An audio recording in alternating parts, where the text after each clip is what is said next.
What's good? It's Sunday. I don't really do this all the time, but when I do a Sunday service, I'll be going in. So let's get this disclaimer out the way. Disclaimer: if you love Jeebus and his God and his Christian shit, there's the door. Because this is not the channel for you. All right? If you're down with Jeebus, you're down with the fake religion, you got no evidence of existing, then there's the door. We about to motherfucking break this shit down and debunk Christian shit. And we're going to talk about the worstest verses in the Bible. We're going back to Mind Shift channel, Mind Shift TV, where we deconstruct Christianity. Yeah, most people, they don't want to hear it. They want to be like, you're taking it out of context. No, we're actually reading from the book and we're reading from the fucking book. Taking what out of context? If God said kill every man, women, and child, and I'm putting that out on the forefront, and Christian be like, you're taking it out of context. God wanted Isaac. What was it? He wanted Abraham to kill his son or some shit like that. Go out there and kill your son. As soon as he was about to do it, God came back like, all right, I feel you. You fucks with me. You got faith. What's even more fucked up when nobody really know what to talk about? God was actually talking to people back in the day. Why he ain't talking to nobody now? What's up? Fuck on out of here. Now, I know YouTube ain't gonna send out no notifications because every time I talk about the government or talk about this corrupt bullshit ass religion or this fucked up ass government or the royal family or the reptiles, they do not want to send out these notifications. So hashtag fuck YouTube and big tech and all that shit. Let's get this on out of the way here. Yeah, fuck big tech. You already know, motherfuckers. Neil, come out and play. Because I'm about to diss Christianity. What up, though? Notification back. That's what's up. That's right. You about to motherfucking break it down. Break it down. Generation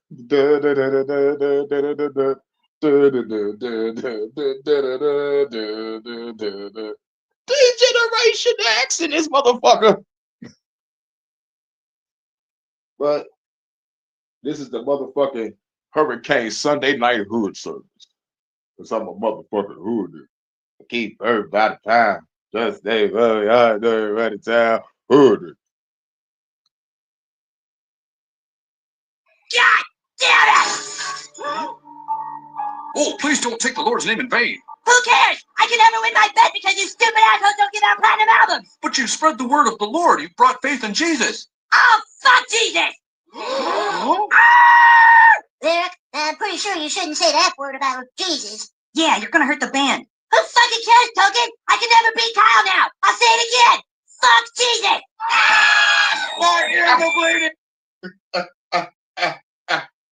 One more time before we start the show. God damn it!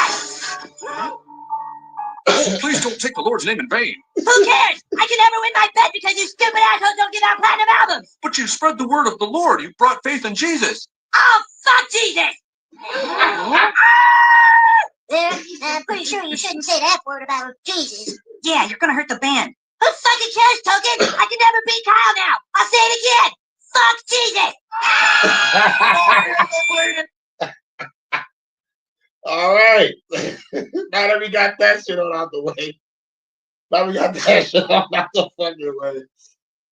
This motherfucker should really truly be saying, like, really? Make it make sense, people. Make it make sense. But we about to break down these Christian fucking Bible verses We going to the Mind Shift TV. Make sure y'all subscribe to this channel where he deconstruct Christians and Christianity and their hypocrisy. You know what I'm saying? But we're gonna break it down and just go in because I covered some of these verses before, but he about to go in depth and call the Christians out. Are you looking for the ultimate channel for everything saltwater? Welcome. Up and they're wrong. Here's the context, and that's why it does actually excuse this, and it's why we shouldn't bring it up as an issue. I've also had a few times where I've been corrected and I've had to accept that, and I no longer bring those excuses up. I was corrected on the Jesus and the fig tree, and I've taken it out of my arsenal for a long time now. And so there is sincerity coming from me on this, but I'm going to present to you today, hopefully just 20 if I don't get carried away, verses that you've all probably heard me talk about a lot, but the reason I keep bringing them up is because I still have yet to hear a good argument for them. Yep. And I keep bringing them up because I don't hear a good argument for them. I hear Christian apologetics just giving God the fucking omnipotent power to do whatever the fuck he wants. But it's clear as day that God is saying, kill every man, woman, and child. Virgins and do what you want with them. God said these things. And real shit, my best argument is the Job story. Like real shit. I'm gonna just get this out the way before I start this video. The Job story, right then and there. Lucifer gets to walk through heaven, walk past angels, and the red alert going off. They go some Star Trek shit. Nobody's like, yo, let's jump this nigga JJK style. But no, God let this nigga walk through. He walked past the angels, probably mean mugging niggas, probably jumping at niggas and shit, making niggas flinch. It's like, what up, dumb nigga? And God like, what's up, nigga? What you up to? And the devil was like, oh, you know, this roaming to and fro and shit, jad, fucking with niggas and shit. And God was like, what you think about serving Job? And the devil like, hey, yo, that nigga won't be shit without you. Like real shit. If you just take away everything, he'll curse your name. And God was like, you want a bad nigga? You want a bad nigga? And they made a bet, all in front of everybody. No one said shit. No one questioned everything. And I hate that shit. But Christians be like, we got to endure this suffering on this planet because Job had to. We got to suffer because Jesus suffered. We got to be sheep because Jesus is our shepherd. Christians make me sick. Real shit. And the other thing that makes me sick is they look down on people that don't fuck with Christianity. You know what I'm saying? I could have had 2 great relationships, but you know what the bitches said? I can't be with you because you're not a Christian. You're a good man and all, but you're not a Christian, so I can't fuck with you. but these the same type of bitches that smoke, drink, fuck around, got kids out of wedlock by a shitload of motherfuckers, but yet look down on me and think you better than me, bitch. How many abortions you had that you don't want to talk about? You fuck. But I digress, right? I have to digress. So let's oh yes, I'm going in on Christians. If y'all love Christianity, leave now. Leave now. Because we about to go in and we about to expose them. And I don't give a fuck. Argument for them. I still have yet to have anyone give me the proper context in which this no longer becomes a major issue against this God or this religion. Now, you might just have an answer that says, okay, fine, Brandon, you got the context right, but it's God. He can do what he wants. Do you think you could do better? Who are you to judge? And all the other nonsensical things. Yeah, and that's what Christians say. God can do whatever he wants. You think you can do better? Yes, I think I can do better. And I think y'all can do better. Shouts out to DJ Overtime. We going in overtime. I think y'all can do better than God. You know why? If I ask y'all the question, if y'all was to create a world, your own world, if you was to create your own world, would you put evil in it? Would you even allow evil to creep in? Because you're supposed to be omnipotent and all-knowing and shit, right? Would you let that shit go down if y'all created the world? I'm asking y'all in the chat. I'm gonna answer it for you.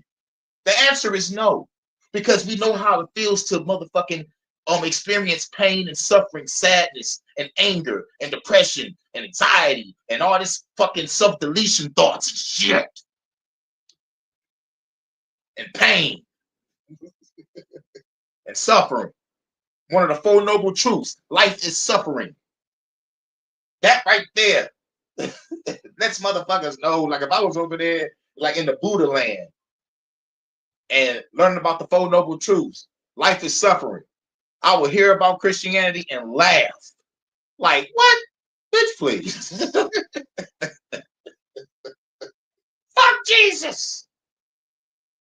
Yeah. Today's word of the day is the letter F. As in, fuck Jesus. But it's God. He can do what he wants. Do you think you could do better? Who are you to judge? And all the other nonsensical things that I answer in this playlist here. But remember, I'm responding today because for each of these 20, I have had multiple Christians multiple times tell me that there's nothing wrong there, that it's because I don't understand the Bible because I don't know the context. Yeah. So this is your chance. Yeah. And they say that we don't understand the Bible and we don't understand the context. You're taking it out of context. Let me tell you something. I read the Bible more times than any fucking Christian ever tried to debate me about this shit. And they are so shocked that I know more than them. Because most of these Christians want to motherfucking regurgitate Bible verses. Hold on one second.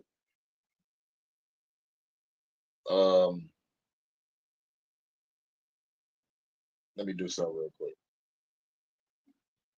Did I put the, like I could have sworn I put the email. I could have sworn I put the email in the last week. I mean in the last live, I mean. Well, I'm thinking about beats too. God playing 4D chess. Right.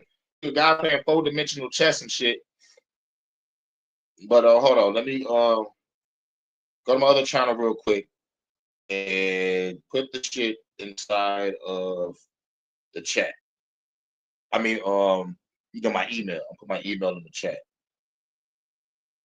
Just bear with me real quick. Just a little minor setback. It's all good. All right, we there. Okay, now I'm here. Just a minor setback. It's all good. Now you see, heard that.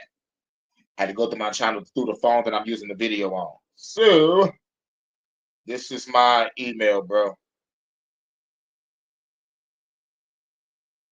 It should be in the chat right now. If it don't pop up, I don't know what the fuck going on, but I just put it in the chat. All right, now we about to go back to the video. 45, 47.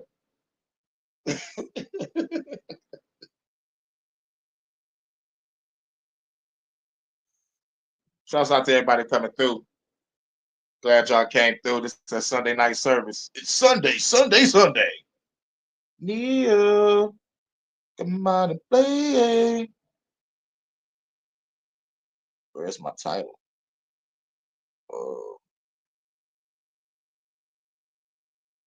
What the fuck? Looking for my title. All right, here we go. All right. It's your chance. Provide me with the correct context that all of a sudden makes this not problematic. And if I get a convincing answer to any of these, I will address it and I will never bring up that verse again. Let's dive in. And again, a short apology. Damn, if you don't see it, that's some grimy ass shit. Because I know I just went to my other channel and put it in the comments. So I wonder why, right? Yeah, dog. I call it the Adjustment Bureau is working overtime, and they wanted me to stop in the middle of my live and try to send it. Like if I had a computer, like it'd be more better. But I'm doing this shit from 2 fucking cell phones, so you know, like maybe that's a factor. But with my conspiracy theory snapback on, you know, it's the fucking Adjustment Bureau, and plus I'm dissing Christianity and shit. But yeah. my motherfucking Hurykane Sunday service. I could have sworn I saved the banner. Could have sworn I saved the banner. What the fuck is it? I know I got it under fair use. Holy shit, I didn't fucking save it. There you go, there you go. Bam. Monday, Sunday night hood service. All right. Shit. Struggle streaming. Motherfucking struggle stream. I'll never bring up that verse again. Let's dive in. And again, a short apology for the fact that many of you have heard many of these many times. I cannot help myself. I simply have to start with the flood. There's a lot of issues in the first 5 chapters of Genesis, and I can save many of those for another video. Yeah, I'll just put it in the comments. I'll put it in the comments after the video over. I'll just throw it in the comments. Like if you put the email in the chat, you could send me an email, right? Like that, I don't really know how to. Oh, wait a minute. Wait a minute. Let's see something. I can post a comment, right? Oh shit, I can. Okay, cool. Cool. Here you go. All right, I just did it. Wait. It's a lowercase. There we go. Whoop. All right. I just sent it. Let me know if y'all see it. Whoop. There you go. All right. Hurykane did it. I didn't have to go to my other phone and make shit more difficult. All right. Original sin being one of them. But the flood, I think, is where we get to a point where I don't know what you could possibly tell me context-wise that is going to excuse this. Specifically Genesis 6:6, where we hear that God regrets making man. I talked about that a lot in my recent omniscient video. It doesn't make any sense for God to regret, but even if it is somehow just an emotion attached to what he knew was going to happen, but he had to why did he have to explain that part of it to me? He didn't. No one made him. No one made him great in the first place. No one made him destroy. No one made him give man such a sinful nature. No one made him curse generations after Adam and Eve. And definitely no one made him commit to saving 8 people and starting over again. So the common excuse is, hey, God is very involved in his creation. He cares. He's grieved. And he's giving humanity a second chance. No, God is a jealous God, and you shall not worship no other gods before him. That's who God is. An angry, wrathful, vengeful God with emotional problems. I regret making humans. Well, wait a minute. Why did I make them in the first place? Oh, yeah, because I want them to worship me. And they're not worshiping me. They're worshiping other gods, man. I'm the cool one. Fuck it. I'm going to take a people and we're going to just slaughter everyone. Kill all the men, women, and children. And take the virgins and do what you will. That's your God, Christians. But it's not much of a second chance when all the rules are still the same. Aren't all of the descendants that come from Noah still under the original curse of Adam and Eve and original sin? This is something I haven't said before. A true second chance would be a new Garden of Eden, a new Adam and Eve, a new test to fail before sin is introduced into the world. Exactly. Right when the motherfucker bit the fruit, motherfucker should have stopped right there. All right, stop, erase. Let's redo this, y'all. Let's redo this, y'all. Okay, we're gonna make the humans again, and this time, we're not gonna put the tree in the garden, people. All right, okay, cool. Break. But no, did God do that? Nope. God was actually walking around like, Adam and Eve, where are you? I thought you could see and know everything. Why the fuck you walking through the garden looking for niggas? Why is you looking for anybody? Don't you supposed to know where they at? Fuck Jesus. Hey, God. Give it them. And all your angels and demons. And fuck the Christian. He's attacking Christianity. Let me tell you something about Christianity that was forced on a people that was already on this land. Here's my words. Fuck y'all. Shit,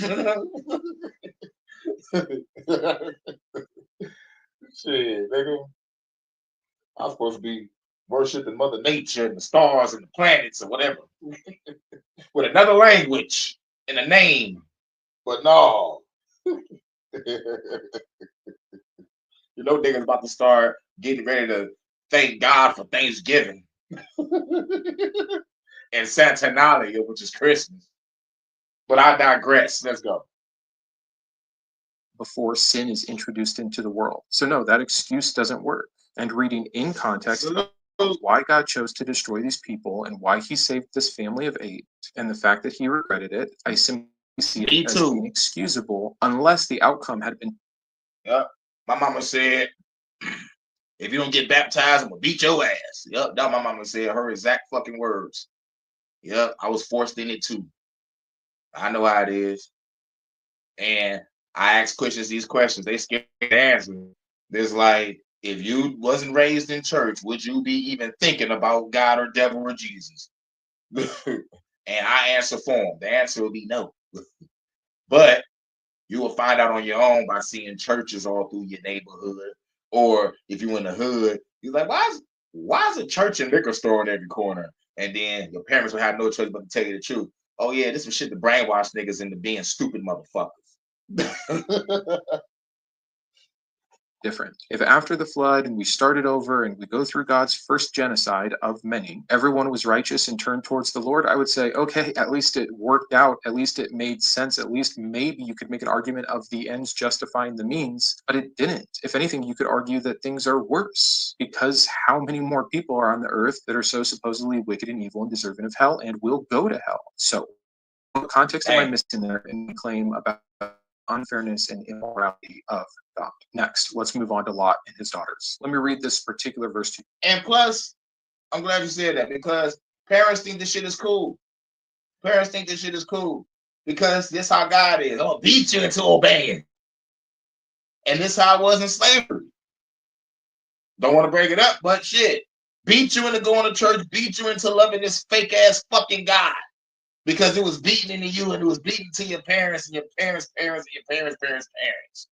All down the fucking line. Generational trauma, hatred, sadness, anxiety, regret, and depression, and all this fucking generational shit. God damn, I just want to destroy this fucking planet and the people, the evil people that's on it. I mean, the evil people that's on it. I gotta stop saying I want to destroy the planet. I need to be like, I want to destroy the evil people that's on it because the world ain't done shit to nobody. You feel me? You know what I'm saying? Like, I won't be surprised if if Mother Gaia is trapped under the Pentagon, chained up and being sucked out of her fucking life force to make other natural disasters happen and shit like that. But if Earth is a spaceship, I'll blow everything up with this bitch, with myself in it. I don't give a shit. Nigga, owl man. I don't give a fuck. Motherfucking owl man, bitch. Batman wasn't ready, nigga. Batman got his ass beat. Until Batman kind of caught him slipping, you know, like he wasn't paying attention. It was like when I stared into the abyss, nigga, you blinked. And then what's owl man, nigga got to the other ram and the bomb was still going. He was about to stop it, and he was like, it doesn't matter. Blue. Like, it doesn't fucking matter.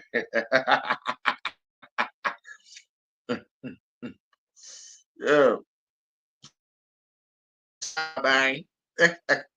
Yeah. Now, you know, that's true too. Now, I understand that the child is being let's just say being like a bad kid. Yeah. Whoop that ass.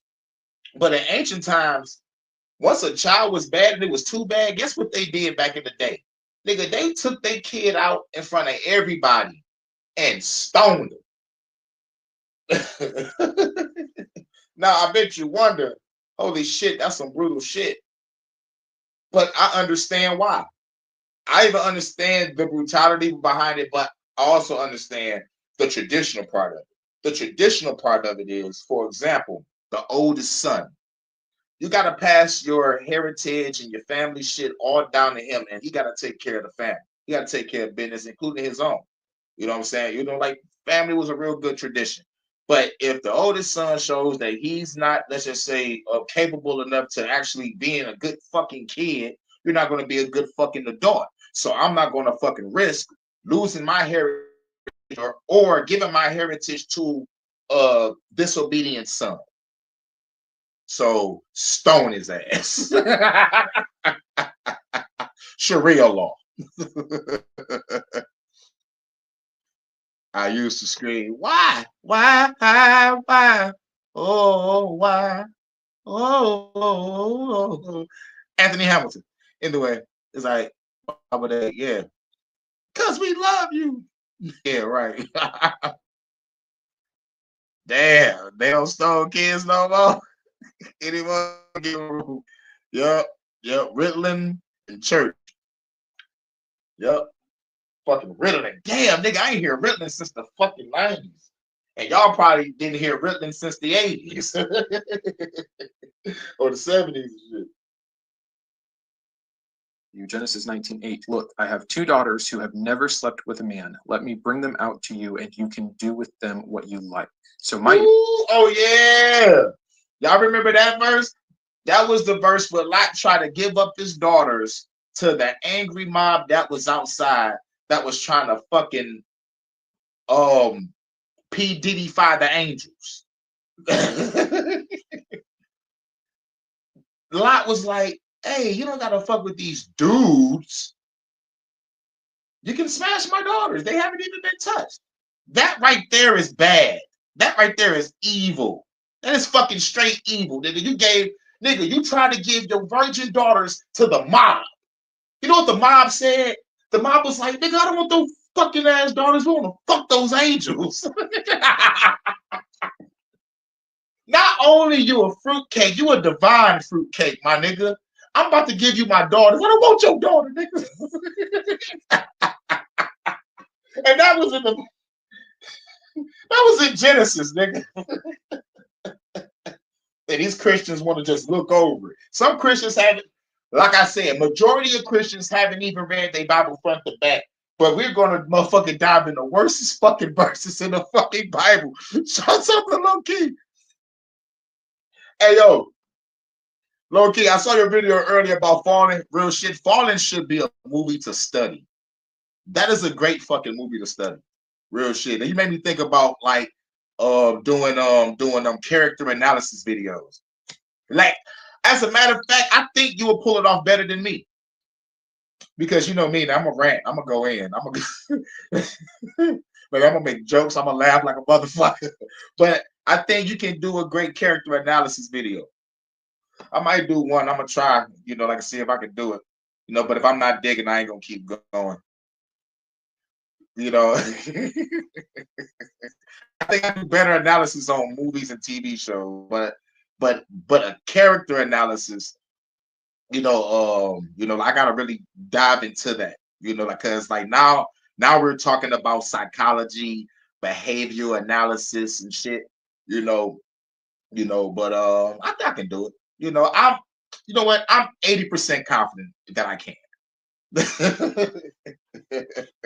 But if I know someone can do it better, I'll recommend them to do it. Yo, I love this Eddie Griffin. Oh, what Eddie Bible Jones? Hell yeah. That nigga Eddie Griffin hilarious. I just wish he wasn't part of the left-right paradigm. I love how he call out shit. I think he just like 1 foot in the left-right paradigm and 1 foot being a real true truther. You know what I'm saying? He got to choose a side. Shouts out to everybody. All right. If I got time, I could. It's kind of a long video. This bitch is like 40 minutes. And plus, if I'm doing a breakdown, that's cutting into it. We'll see what we can do. We'll see what we can do. We can collaborate on it. All right, cool. Bet it up. See now that right there boosts my confidence to 90%. So he can finish off another 10%. But real shit, Fallen is a great fucking movie, man. Fallen was a great fucking movie. Great fucking movie. Time is on my side. Elite demonic game stalking. And you made a good point, Loki. You made a good point. The bad guys win at the end. Don't you just love those type of movies with them?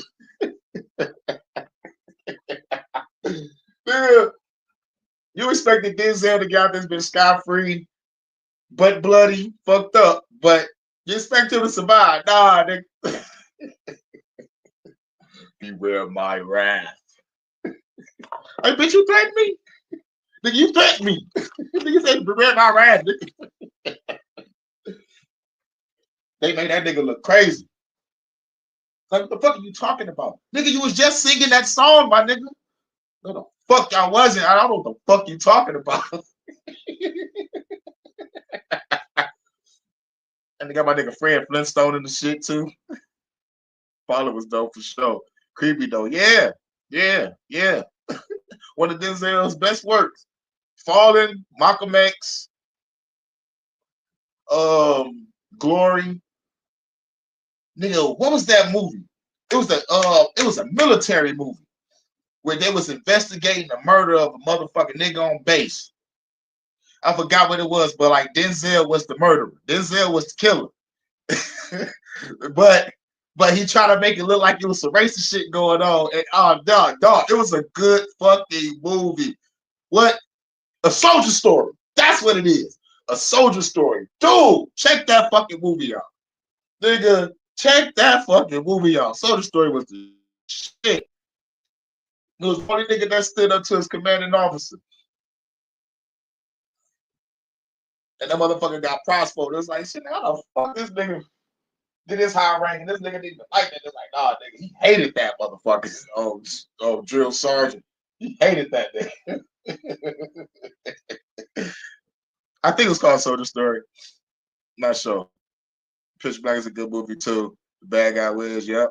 You know another good movie that was called, like it's kind of like a horror movie. It's called Pulse. And Pulse is the realest shit ever. I think I might do a motherfucking Matrix versus reality on that shit. Because it's about technology. It's about technology taking over. You know, and the only way for you to not get, let's just say, brutally mutilated by technology is if you got to be in a dead zone. So shout out to the Amish people. They don't fuck with technology at all. But Pulse was good. But Pulse came from a movie from Japan or some shit, and it was called something else. I think it was called Pulse too. But the you know how Japanese and Korea do. They make shit extra scary. It was like the first Grudge movie. You know, like the fucking Grudge come from. You know, like a movie called Juhan and shit. I'm like, nigga, like let me watch this original shit. And I was scared as fuck. I was like, oh shit, I'm a grown ass man.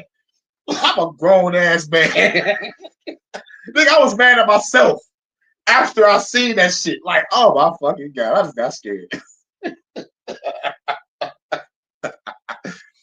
Japanese movies are scary as fuck. Oh yeah, and The Ring. All right, now like when The Ring came out, like I was in high school. I was tripping for about like 2 weeks after I saw that movie. You need to get some sleep, like I need to get some sleep at night. Grudge is too scary. I ain't fucking with that. You got Juhan, nigga, the original, like the motherfucking shit that they got it from. You know, all right. Now when Grudge came out, I saw Grudge and yeah, the motherfucking creature bitch, yeah, that shit was scary. That shit was scary. For sure. But the way they did it in Japan, nigga, I was like, oh, whoa, this is scary. This is fucking scary. You know what I'm saying? You know, like, you know, they know how to capture that shit, you know, and plus another thing too. Most of the time, America likes to use sound effects and music, and sometimes those cues let us know that something is about to happen.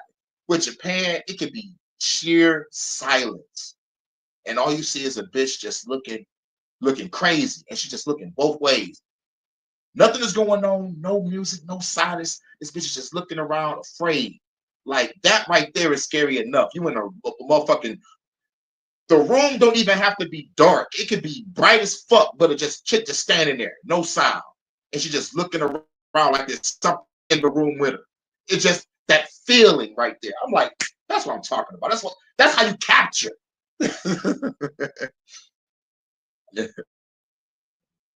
Oh yeah, I love the 80s. I love the 80s scary shit too. Some of that shit was cheesy as fuck, but it's but like some of that shit. I mean, most of that shit was great because of the camera lighting, like the way that the camera was back then, like the motherfucking grainy shit and the shadow work. You know what I'm saying? It was pretty cool. I fucks with it. 90s, 90s got a little extreme. It was still like a little more scary, a little bit, but like it was more camera effect than movie magic. That's when they started fucking with technology and shit, and started being real good with their puppets and shit. Like they was really getting there. And then the fucking 2000s come when they really got good with technology. They was like, yo, nigga, let's throw technology and everything. And then you get shit like the Sci-Fi Channel. I'm like, get these Sci-Fi Channel graphics off of my screen, my nigga. I fuck around and get to how I watched it. I can do it now. The Grudge ain't scary. It's the original shit that the Grudge got the shit from. I think it's Juhan or some shit. But I binge watched all horror. I wouldn't even give a fuck. Just to find some motherfucking shit to do a review on. But 90 still good, but as soon as they used the fake animation, it went downhill. Yeah, it's like there's one thing to like try to get good at the graphics so you can try to put it in other projects. Like try to like get good with technology so you can sell it to the highest bidder. But there's another thing to just soon as y'all get the best looking graphics, just throw it out there immediately. No, they was as soon as they motherfucking found that tech, they was like, yo, we throwing this shit in everything. I think they should have saved it just for video games. And if they was gonna put it in movies, just put it in like a little bit of scenes or something. You know what I'm saying? Like don't overdo it. This is why I can still sit down and watch the first Jurassic Park. That shit still look good to this day. I don't know how they made that T-Rex look that fucking good, but that shit, I can still watch Jurassic Park. The first one. The first one. You feel me? Timeless ass fucking classic. They had a little bit of graphics, added just a fucking tad small bit of graphics, couple of motherfucking animatronics, and just get some good cinematography and give the good dialogue, and you got yourself a great fucking dinosaur movie. Because like the whole goal is to see how realistic can a dinosaur look, and that was the whole focus. We already got a good written story. Now we just need to make these dinosaurs look good, because if the shit look fake, we're not going to pull this movie off. And they sci-fi.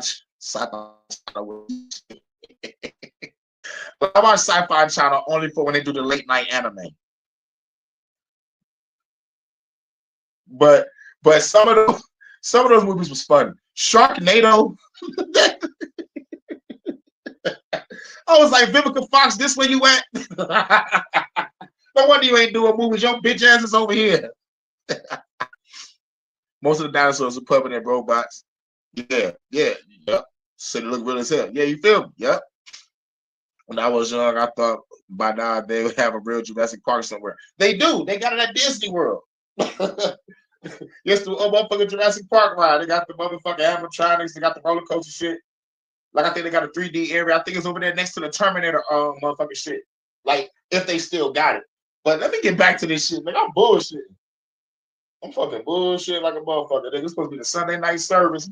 We're supposed to be going in on Christianity. We talking about movies. Christians do that shit too. Christians be having movie night at the church and be watching secular movies. Y'all supposed to be watching church movies. But no, it's like, all right, y'all, we got the new set it off. So my issue here is that Lot offers his daughters to be raped. Call me crazy. I don't think this is a good thing. And you could say, well, Brandon, that's a description in the Bible about what one man did. You can't God for that, except that he did it. That's what I was gonna say. You know what the angels didn't say? Don't do that, Lot. That's not good, Lot. Lot is never chastised for this. And another reason to see that this was good in God's eyes is because the angels still choose to save Lot. The whole point here is they're destroying all the wickedness in Sodom and Gomorrah. So here's the quick version. Lot was considered righteous. Yeah.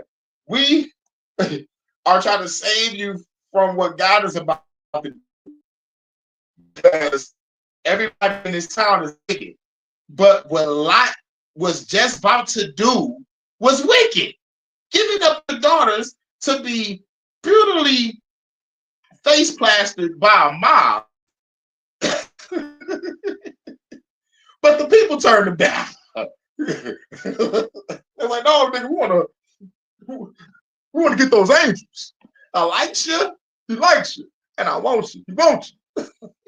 If we can do this the easy way, we do this the hard way, Lot. The choice is yours. Choose the hard way, Lot. By God, Lot offers his daughters for rape. Lot is still saved by the angels who are sent from God, showing that he is still righteous. But you know who get punished? Lot's wife. Only thing they do is tell the bitch, hey, yo, don't turn around. You'll get turned into a pillar of salt. I know that bitch was like, nigga, you ain't no real angel. But I see why the mob want to smash y'all. Y'all look nice, but you ain't no angel. And I ain't about to turn into no pillar of salt. But you is coming to save us, so let's get the fuck up out of here. So they running through the motherfucking woods, right? Don't turn around. Remember what the angel said. There ain't no fucking angel. I'm about to turn around.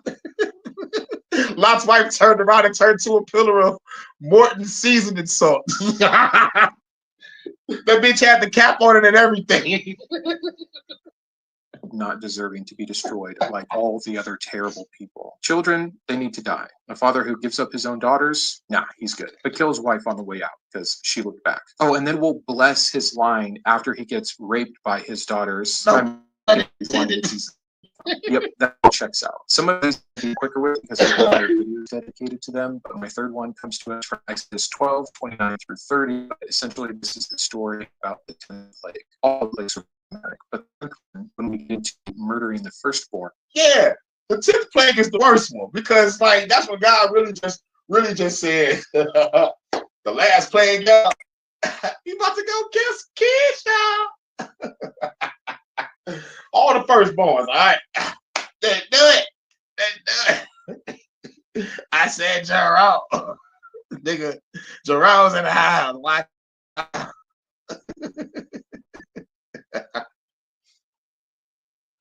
Is especially problematic because these are innocents. No, of course, not every firstborn was a baby. That's not what that means. You could have a 40-year-old firstborn, but you also had kids. You also had babies. And we know that it wasn't just Pharaoh or the wicked Egyptian rulers. It was all of Egypt, including the slaves. The firstborn from the house of Pharaoh to the lowliest slave, you know what? Even to the animals had to die. Now, not only is this incredibly problematic, but the Christian will point out the context of you don't understand. God's people were in captivity.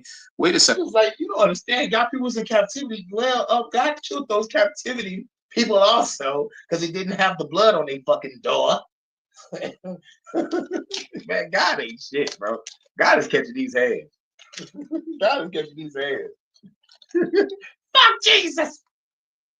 Eric Cartman. God's people is another huge problem in your context. The very fact that God already has a chosen people group that he is standing up for against other people groups, who, by the way, both groups have done the same thing. Both groups enslaved and have been enslaved. There's no righteous group here. It's truly just chosen, not better. He's not. Let's stop. Way good. TD James about to build a dark right now to escape the flood of Diddy allegations. Speaking of TD Snakes, I was just watching some shit. I was supposed to talk about this at the beginning of this motherfucking program. TD Snakes was about to pass out on stage. He was giving a sermon, and I think he was like about to fall. I think he was about to motherfucking pass out. Like everybody had to walk up to him. It's kind of like slurring his words and mumbling and shit. You know, like real shit. I thought like he retired. I thought him and his wife was going through some shit, and he like left the Potter's house. That's what they was talking about. Nigga left the Power Bottom's house and shit. TD Snakes. Motherfuckers like, yo, to me personally, he's a pimp in a pulpit, snake in a pulpit, bricks in a blender, sticks in a blender, bricks in a fender. On the motherfucking road. Got a bitch in the blender. TD Snakes. Damn, he did pass out. He said he had a stroke. Kind of sad to see. Nope, it ain't sad to see. It ain't sad to see at all. Yep, I'm sorry. This when Hurykane goes ballistic. TD Snakes, after all that money you took, you deserve to get speared off that motherfucking pulpit.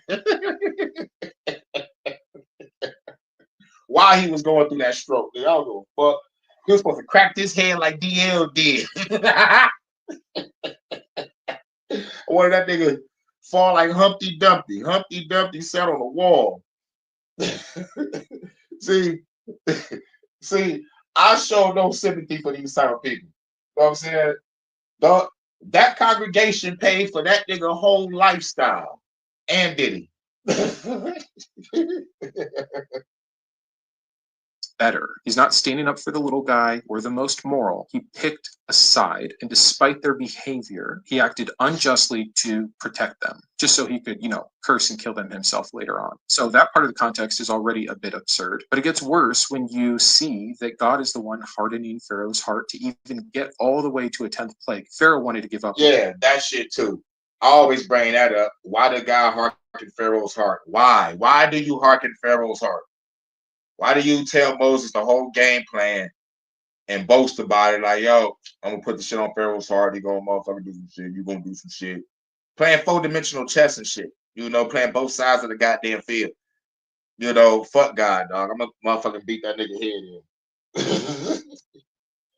Before this. And yeah, sometimes it talks about Pharaoh's own heart being hardening, but oftentimes it talks about God hardening his heart. And we have the verse where God brags to Moses about this plan in the first place. If you want to cut through all the apologetic BS on this, see this video here. Again, when you can explain to me why some Egyptian slave who was suffering the same level as the Israelite slave had to lose their firstborn child to a curse from God, who had purposely intervened in the Pharaoh's free will to make and Pharaoh originally wanted to make and let these people go to end the earlier plagues, I promise I'll never bring it up again. I find it truly inexcusable. We could talk about slavery in general forever. So I'm going to cover 2 more instances of slavery in the Old Testament and 1 in the New Testament because, again, there's no context that gets you out of this, but here they are, and I'm going to be quick. Leviticus 25:44 through 46. You may buy male and female slaves from the nations around you.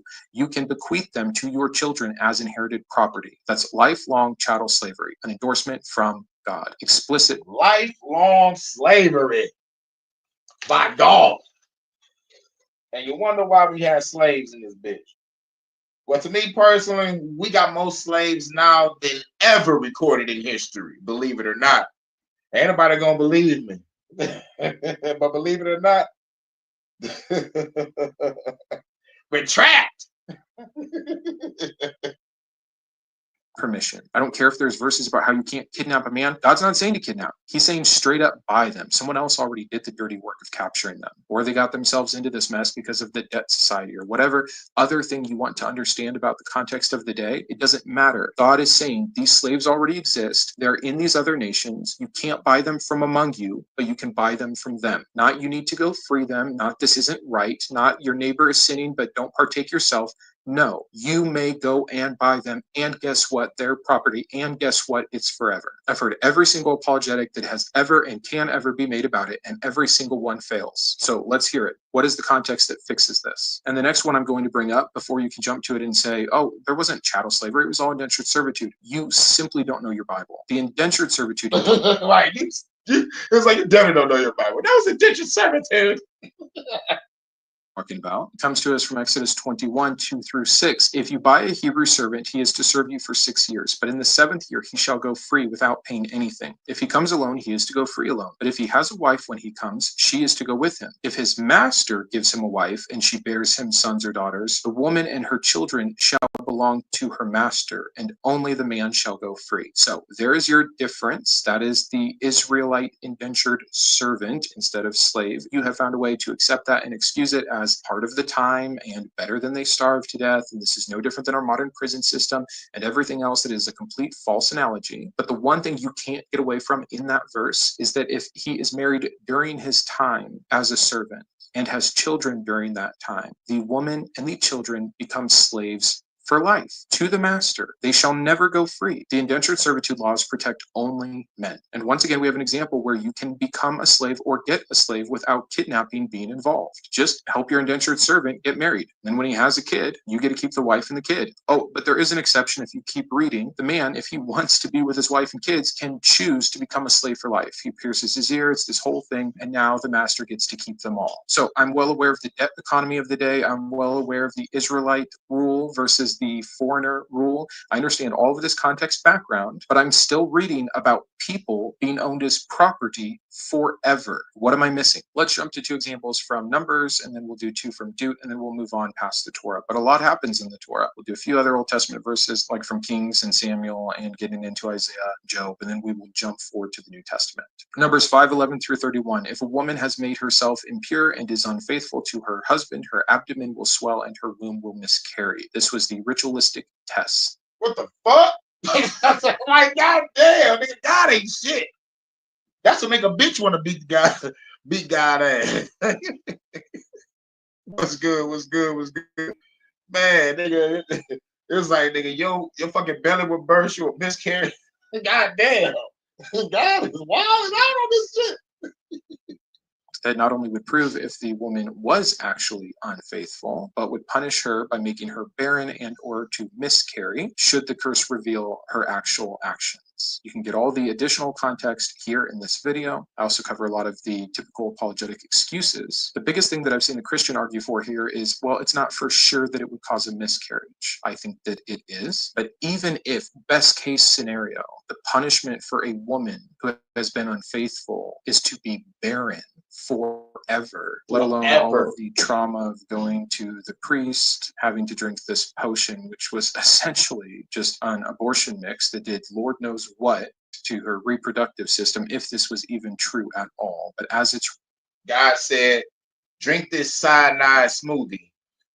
It'll kill the baby. Cyanide smoothie? recorded, this is what it looks like. By the way, when a man cheats, do you think he ever went through any kind of performance in front of a priest, getting shamed and having his reproductive process interrupted? Of course not. So this is sexist, this is unfair, and this is also God obviously not caring about the sanctity of life. Show me where I'm wrong. I mean, the real context for most of these, I guess I haven't done an excellent job of stating it, but like, for example, with this one, this is a ritual law of sorts to account for accusations that could otherwise be patriarchy. This is some woke interpretation for me. This is a society that clearly has very different rules for men than women, ones that favor men and oppress women. If it was really about some kind of objective moral law, we would see this go both ways. The fact that we don't points even additionally to the context of the time and what we know about these kinds of tribes at the time. And by the way, that's the other part. If your answer to any of this is, well, that was just the context of the time, and you're applying this different, newer landscape, so much for the immutability of God, so much for his divine perfection. If God has to work within the confines of the time, then God's not all powerful. You supposedly serve an immutable God that is the steady rock foundation of what is good and what is not. The very fact that has obviously changed between Old Testament, New Testament, Old Covenant, New Covenant is incredibly problematic on its own, but it definitely means you don't get to utilize it as an objection to when I point out the obvious immorality with these issues. But our second one from Numbers, somehow I believe even worse, is Numbers 31:17 through 18. Now, kill all the boys and kill every woman who has slept with a man, but save for yourselves every girl who has never slept with a man. The context here is Moses ordering this under, again, God's protection as the leader of this people group against, in this case, the Midianites. Now, sometimes Christians will say this was just Moses saying it. We didn't hear it straight from God, but we hear the exact same thing from God in many other times. We also see when Moses goes rogue and he gets called out and punished to the highest degree. I think if this genocide and sexual slavery was not what God wanted, this would have been a better time to punish him than when Moses got angry at that rock one time.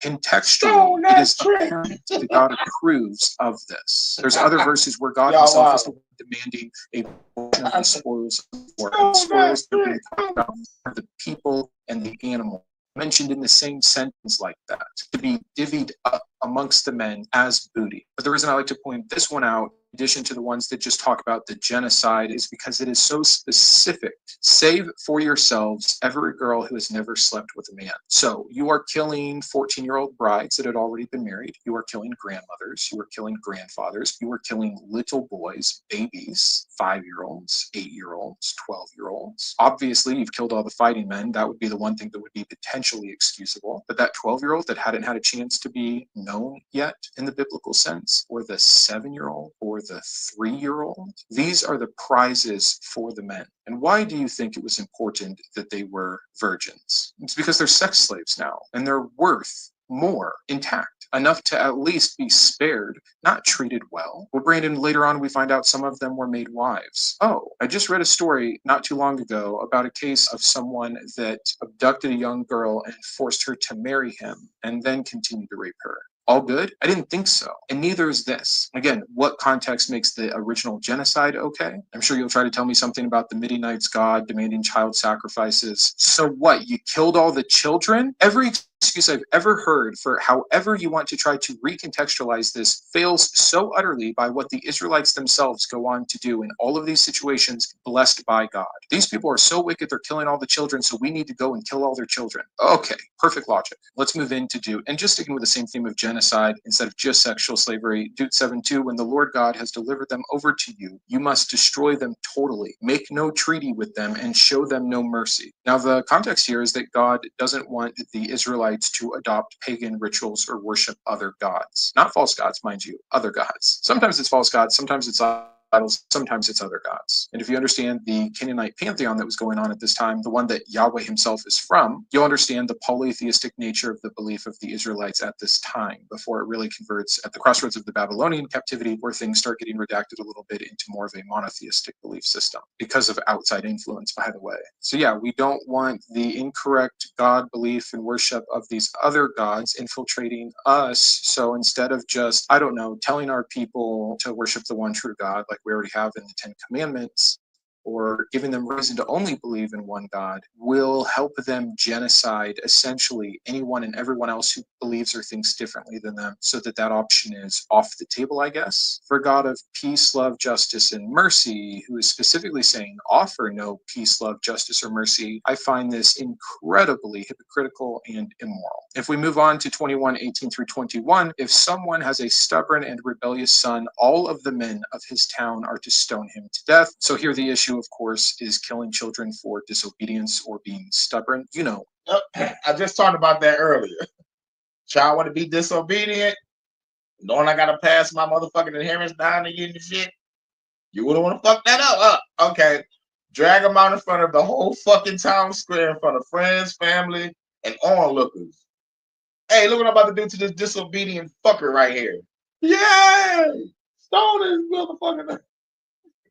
The way children will do. The context here is, of course, in this patriarchal society, we would never want to disrespect the paternal authority. So we're going to make some examples out of some kids until then, and we're going to make sure everyone sees it and everyone participates in it. Everyone loves the commandment, children, obey your father and your mother, but they never read the second part of it, which clearly says so that you may live a long life, because the punishment for not obeying them was death, ordained by God. What context am I missing? What context makes this better? And lastly, from this book, we'll go to 22:28 through 29. If a man meets a virgin who is not pledged to be married and rapes her, he shall pay her father 50 shekels of silver. He must marry the woman. Now, there's a lot of rules around rape, which you might think, hey, that's a good thing, except they don't fall under the other rules when we're protecting the inherent dignity of, say, the patriarchal man. They fall under property rights. Notice here, it has to be someone who is not engaged, because if someone is already promised to another man, that's a totally different problem. And sometimes we just have to go ahead and put her to death and her rapist, but also only if she doesn't persist or scream enough.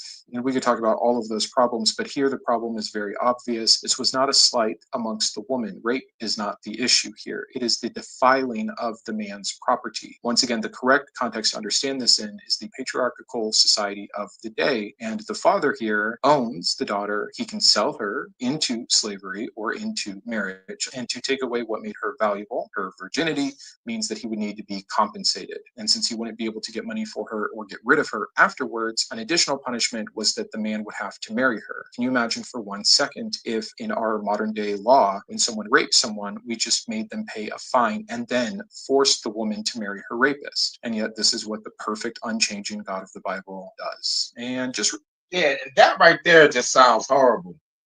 That shit sounds horrible, man. God ain't shit. really quickly, let's do one more genocide so I can make another point. 1 Samuel 15:3. Now go and attack the Amalekites and totally destroy all that belongs to them, men and women, children and infants, cattle and sheep, camels and donkeys. The context here is simple. The Amalekites wronged God generations ago, but God does not forget. So it's time that they get dealt with. Total genocide. And again, we could pull out genocide verses from so many places. I mean, we could have put the entire book of Joshua up here for grabs. But the reason that I wanted to pull this one is one of the other excuses that gets pulled out all the time is that of hyperbole. But as I've told all many times, and you can go and read it here for yourselves, the hyperbole excuse completely fails when Saul is dethroned for not following this to the letter of the law once he lets a few animals as well as the king live. So he kills 99.999% of all living things, but God literally meant 100, and that's why he's going to get a man after his own heart, David, that will do this the correct way, and that is the fall of Saul and the rise of David. You cannot tell me it was hyperbolic. It clearly wasn't. We know the context about this people group and why God chose to have them dealt with. My question to you is, how do you excuse this? How is this good? How is this just? If you want to excuse it today, what changed? Context? What context? What makes it ever okay? What made it okay for your God to do thousands of years ago, but no longer? These are literally answers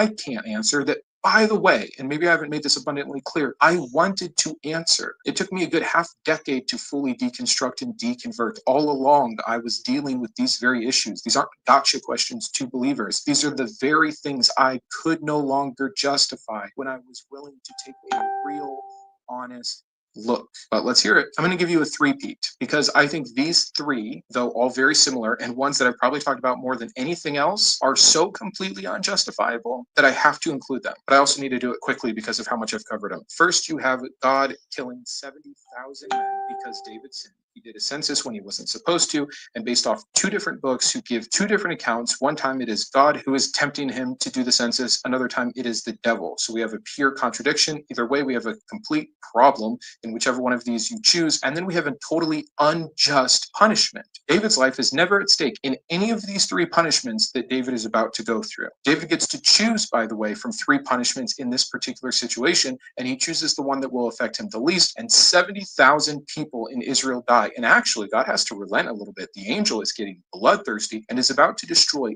all of Jerusalem, and then God's like, okay, I think we're good at 70,000. Give me the context in which... Now, that shit is crazy. God sent one of his ruthless angels out there, killed like 70,000 niggas. He was like, man, I'm about to destroy this whole motherfucker. Man, God done let the nigga off the cage in this bitch, nigga. Man, I ain't shot a nigga all day today, nigga. Days. Oh, Lord, praise be to the Almighty. I'm gonna go kill a motherfucker tonight. You know what I'm saying? And God comes up like, yo, nigga, you doing way too much. 70,000, nigga, go home. Get your ass back up here to heaven, nigga. That is just. I'm waiting. Seriously. Why would anyone need to die for a census being taken, first of all? Yet alone, someone that had nothing to do with it, let alone 70,000 of them. David, punishment number 2 that happens, and the next 2 have to do with his sin with Bathsheba. And again, it's always other people paying the price. God kills David's infant son. It takes him 7 days to do so. That means the child is sick and suffering for 7 days while David is going through these motions of fasting and begging God to change his mind. And God doesn't. He kills the kid. How is killing a baby a just punishment for the father's sin? Generational punishment in general could be on this list. Here's a video for that. Explain this one to me. Seriously, I've brought this up in, 17 of my 300 videos, and I have never even had someone attempt to explain to me why this was okay. I think one time someone said, it's probably okay that babies have life in heaven now, but nothing about why that would be a just punishment in the first place. Same thing with this next one. Literally, no one's ever touched it. Let's hear it. I'll just read this one so we're more clear. Out of your household, I am going to bring calamity on you. Before your very eyes, I will take your wives, multiple, I believe this would have been 7 or 8 at this point, and give them to one who is close to you, and he will sleep with your wives in broad daylight. God endorses, orders rape of multiple women in public as a punishment for a man's adultery. What? Hey yo, real shit. I like this one. God did a good job on this one, cause you know why? He got a nigga killed and took his wife. Fuck you, David. Hold on, like I gotta find out. Like, is that the David story? I think that might still be the David story, but yo, that nigga, what was his name? I think his name was Uriah. Sent that nigga to the most bloodiest part of the war. Threw him on the front line. It was like, yeah, I know that nigga gonna die. He ain't really that motherfucking powerful over there. I'm about to fuck his wife. Here's your punishment, bitch. Your ass is gonna get smashed crank style. And they're gonna cheer it on too. Crank style. I'm gonna get home to Jason Statham to smash your wife. Oh, nigga. I will bring calamity upon your family, nigga. Hold on, wait a minute. Jesus, that's in crap. For a man's adultery. What did I get wrong? What context am I missing? What context fixes this? Anybody? Okay, moving past the David stuff, let's do a few more in the Old Testament here. I covered the story of Elijah not that long ago. Yeah, that was David. I was right. Okay, cool.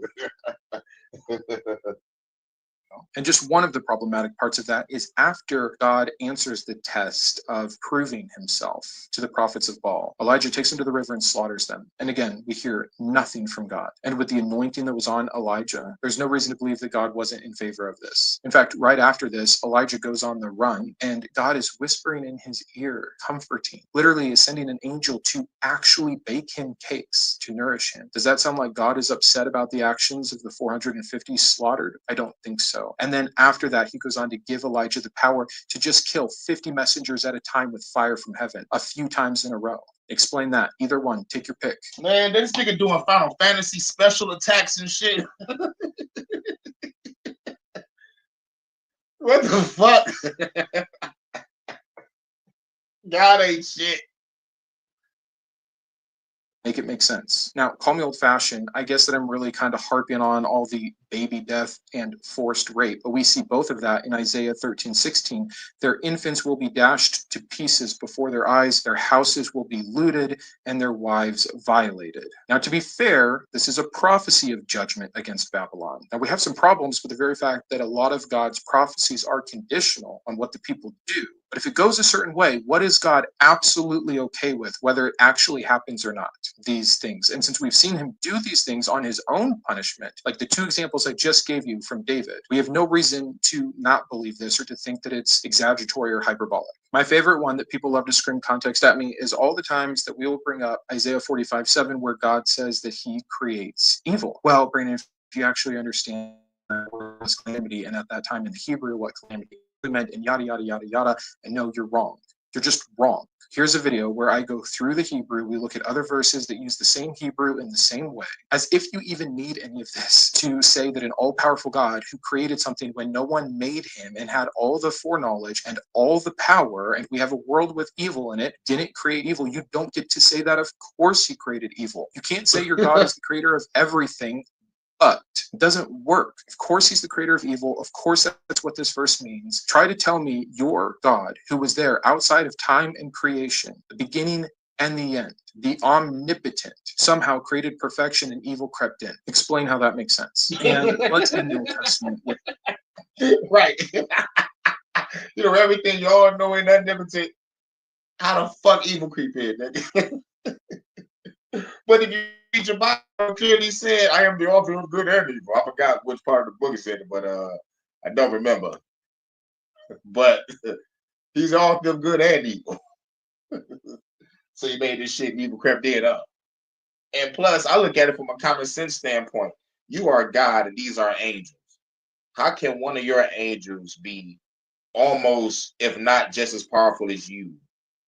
But he's not as powerful as you because he do some low level shit here, but you got a whole bunch of powerful shit up there, which could stop the crazy shit that's down here, but you choose not to.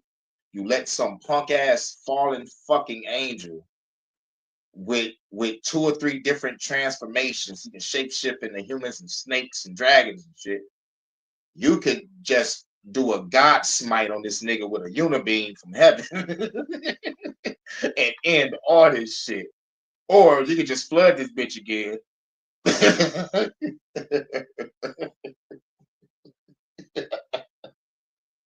But nah, right?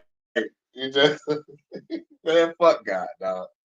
And plus, if the angels are the kids and God is the father, why you ain't throwing out no spankings? What the fuck going on? What the fuck going on here, bro? And he's a punk ass angel. And let's end the Old Testament with Job. I don't care if you want to say it's a metaphor, or you want to say that it's hyperbole, or you want to say that it's different because he's a non-Israelite, or what. Here's the facts quickly. Job was perfectly righteous. The accuser, however you want to interpret that being Satan to be, comes before God that he has access to in the heavenly council. Essentially, and I know that it's a bit pedantic to put it this way, but I don't see how it's not, makes a bet with God that he can get Job to not be righteous anymore, to turn on God. Does God say, no, we would never test that? No, he says, let's do it. And he gives his express permission, which he had to give in order for Job to do what he had to do, which was kill servants, kill livestock, kill children, and torture Job. Is killing children? And I said at the beginning of this video, I'm like, nigga, God ain't shit because of the Job story. And I'm glad you brought it up. Thank you for bringing it up, Mindship TV. Because we can talk about Job all fucking day. Children wrong. Can I just get a read on this? Would the Christian say yes or no? Is the answer from you, yes, it's wrong unless God does it? I've heard Christians literally talk about how the devil killed these children and that's bad. But then I point out to them, well, he only did it after God told him he could. And he couldn't have done it without God's permission. So it's really like God killed him. And all of a sudden, it's not bad anymore. Isn't that amazing? That's a pretty cool magic trick. And it happens with no context needed. Is that your answer? Yep. Christians don't feel bad no more. Oh yeah, God said so. Oh yeah, we supposed to go through this shit. I'm talking about like the fucking. I think the Bible is a neuralizer. Yep. It's a neuralizer that brainwashes you when you open it up and read it, and you fuck around and believe it.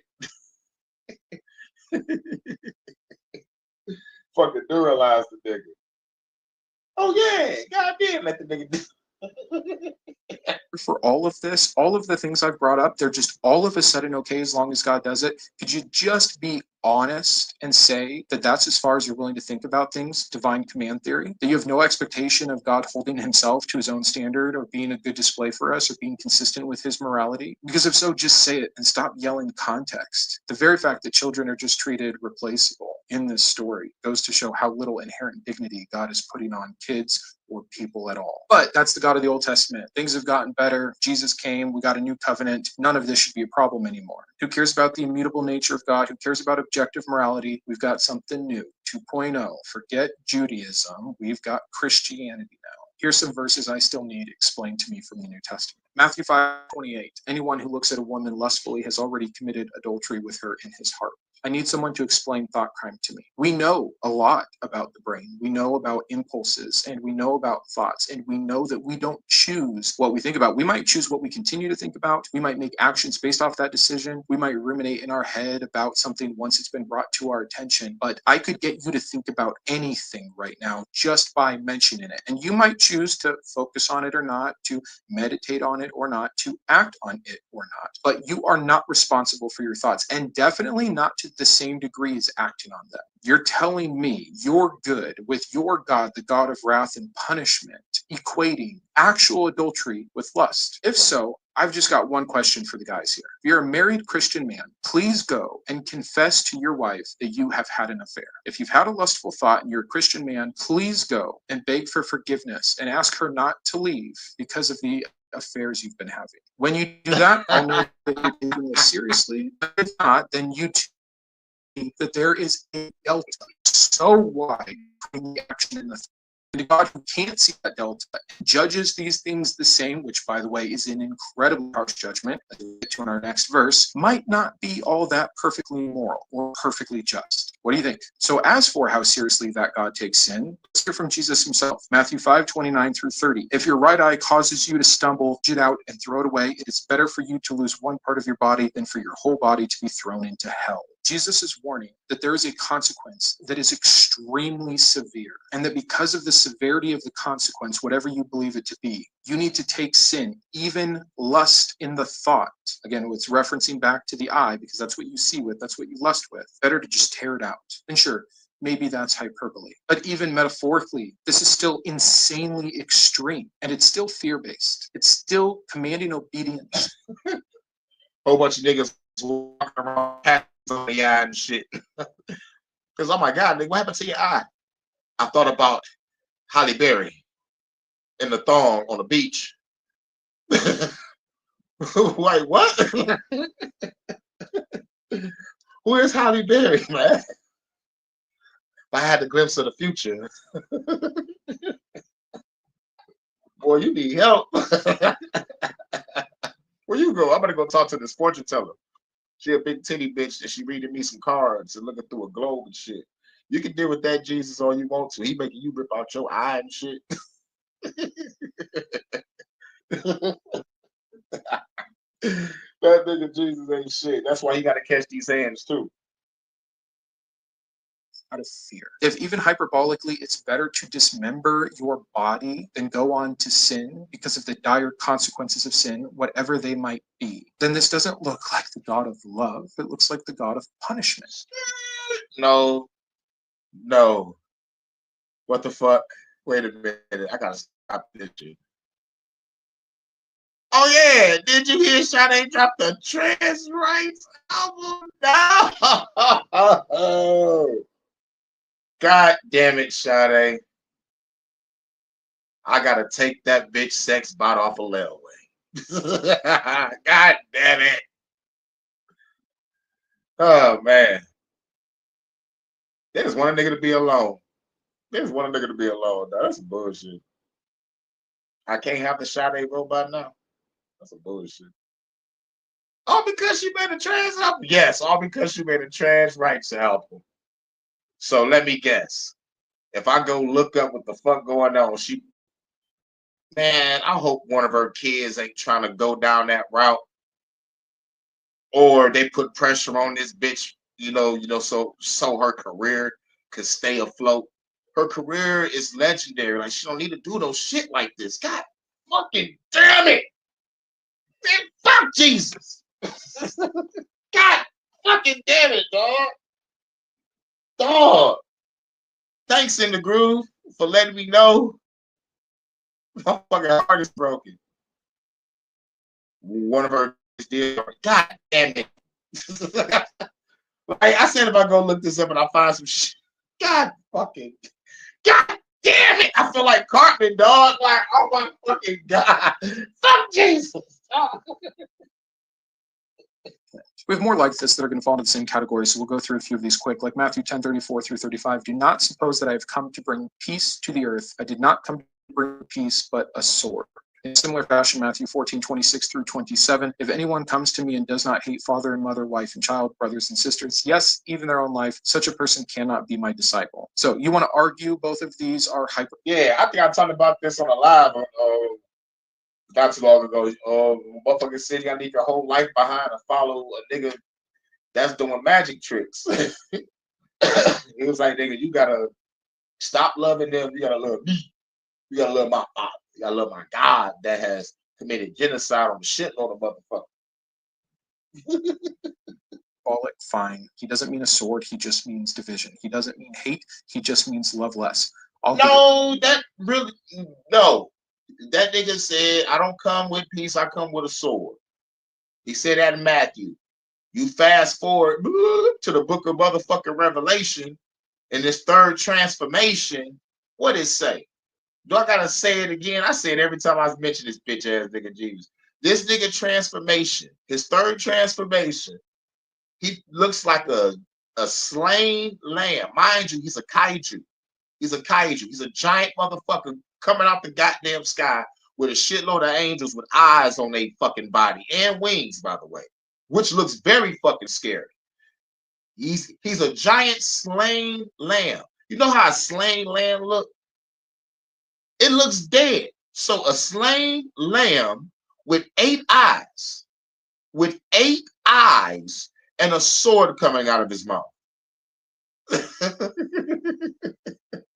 A giant fucking kaiju slain lamb with 8 eyes with a sword coming out of his mouth. I gotta fight Jesus, dog. That's his third transformation. Like, I gotta beat the shit out that nigga real quick as soon as he pop up. I'm just motherfucker beat that nigga ass and force that nigga to transform. We won't have no choice. We won't have no choice. Because he said it himself. No one goes to the Father but by him, right? So I gotta, yo, Jesus, you catching these hands, bro. No talk jutsu is not gonna work on me. You're not about to motherfucking hit me with the mind control either. You're not about to throw my life up in front of me. I hate this fucking planet. I hate people. I'm ready to destroy every fucking thing. And you are the cause of it, Mr. Jeebus, sir. Flipping the devil over there in the corner, like, yeah. I'm like, no, bitch, when I'm done, I'm whooping your ass too. Because you actually got permission to walk through heaven and make a bet with a nigga. Fuck you. So you stay on the sidelines and wait for the beat. Or should I kill the devil first and throw the head at St. Peter's fucking feet and tell those niggas to open up the gate? You know what I'm saying? You're like, this motherfucker just killed us.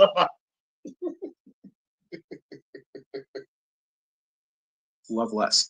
I'll give it to you. 1,000 times over, I'll give it to you. And I still find these verses absolutely disgusting. What God of love, who places people in our life for us to love, these supposed holy, special relationships. I mean, he compares a bride for what the church is of Jesus. This is not some light thing, but we're supposed to put our own spouses down. We're supposed to respect our parents so much that the penalty for not doing so is death, being stoned to death by all the men of the tribe, and yet we should hate or love less mother and father. So what is Jesus saying here? The Christian says, oh, it's clear. Yeah, no, I mean, respect these people, love them, but ultimately your first priority needs to be Jesus. Why do we even have to make distinctions? Why doesn't loving Jesus automatically raise up all love for everyone else? Why do you sing Christmas songs about the Prince of Peace when Jesus says, I didn't come to bring peace. I came with my sword, or division, whatever you want to call it to minimize it. And haven't we seen that? And it's horrendous. Families completely torn apart because they take seriously verses like this. So when their child is acting in a way that they don't approve of or living a lifestyle they don't agree with, they can rest on these verses when they completely cut them out of their life. They can justify their emotional, mental, and sometimes physical abuse of their family. Yep. And I know people have went through that. You know, but I go through, okay, you don't fuck with God or Jesus, that means you the devil, ain't gonna fuck with you. Okay, cool, fine. Less trouble for me. You know, less problems for me. I don't gotta hear your voice, see your face. Thank fucking God. thank the fucking God that I don't believe in it. That now I gotta see a motherfucker that just told me I can't fuck with you because you're not a fucking Christian. And then I'll be like, Christianity has done anything for me. And you know, even when I give them my life story and tell them play by play on what the fuck I've been through and all the praying that I was fucking doing, and nothing changed. People got worse, and situations got worse. But the moment I let that Jesus shit go, it felt like a fucking weight was lifted off my shoulders. I wasn't suffocated no more. It wasn't a weight on me. I felt fucking great. I felt fucking great. You know what I'm saying? And when I started fucking with what works, like doing my own thing, meditation, constant study, constant, learning about myself and what shadow work really is, and what the inner work really is, and what meditation really is, and affirmation, mudras, mantras, chakras, learning, just like grabbing, just grabbing truth from everything and just applying it to my life on some omnious shit. Like I don't believe in shit. Nigga, I'm just motherfucking seeker of truth, wisdom, knowledge, and understanding for all the days of my life, because the pinnacle of success in this world is being a fucking celebrity or a politician. I'd rather seek wisdom, knowledge, and understanding all my life. Do my music, do my art, do my literature, put it out there in the universe. I don't give a fuck if I get paid or do it for free. This is what I love, So it's like shit. But since I put enough revolution in the air, I feel the revolution coming. Paul, it's going down. You know what I'm saying? Niggas are fed up.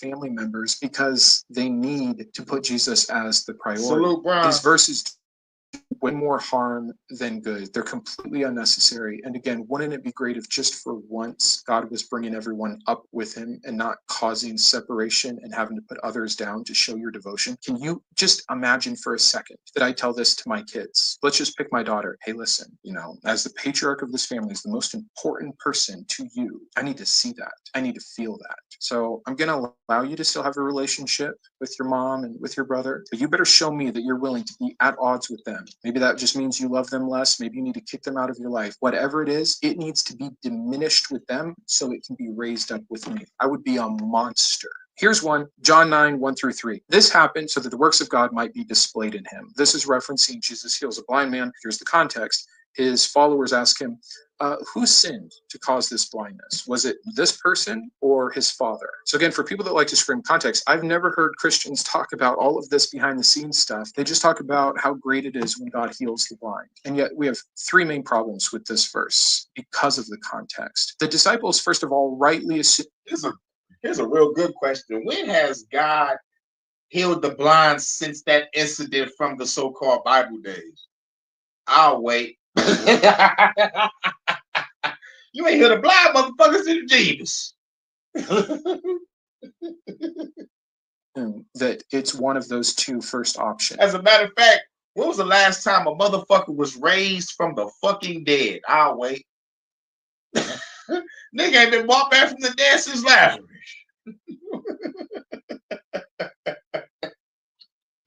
Yeah, God, my fuck. It's because those are the penalties. That's how people are harmed. Physical ailments are results of sin. And sometimes they're your sin, and sometimes because of, again, generational punishment, they're the sins of the father. So since they know their Bible well, they've been reading their Torah, they say to their teacher, well, which is it? And in typical Jesus fashion, he usurps Father God Yahweh, who he was also there with when he said those original things. And he says, no, you have it all twisted. In this case, this man has been born blind for my glory, for me, in this moment, to heal him. I'm not sure which of those. Nigga, that shit sounds stupid as fuck to me. That shit sounded stupid. Or like I made him blind for me. Jesus, what the fuck you just say to me? Did you just motherfucking heal a blind boy? Heal this. Or whatever story, whatever the fuck. Blind people. That's some bullshit, bro. That's some bullshit. Some bullshit. Some fucking bullshit, bro. God ain't shit. Like if God real, dog, I'm like at least let the blind see, let the people that's born with like no limbs have limbs.